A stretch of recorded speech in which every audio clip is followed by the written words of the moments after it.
लोकशाहीचा बुलंद आवाज, रिपब्लिकन वार्ता महाराष्ट्र।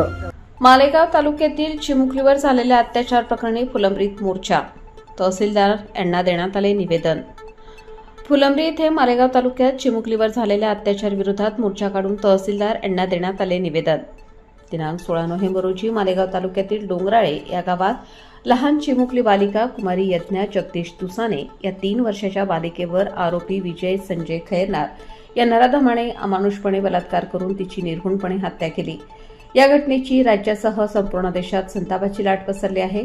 म्हणून या नराधमावर फास्ट ट्रॅक न्यायालयात केस चालवावी व याला फासावर लटकवून मृत्यूदंडाची शिक्षा देण्यात यावी अशी मागणी फुलंब्री येथील सराफ सुवर्णकार असोसिएशन फेडरेशन यांनी मोठ्या संख्येने मोर्चा काढत तहसीलदार फुलंब्री यांना निवेदन देण्यात आले।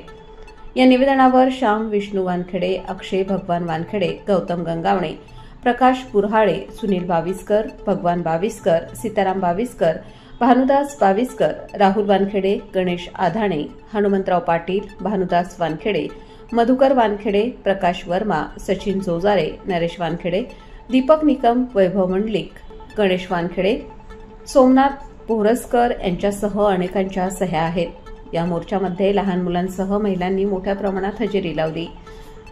रिपब्लिकन वार्ता Maharashtra वृत्तवाहिनीसाठी Aurangabad Marathwada उपसंपादक Akbar Shah. Subscribe now and press the bell icon. Never miss an update.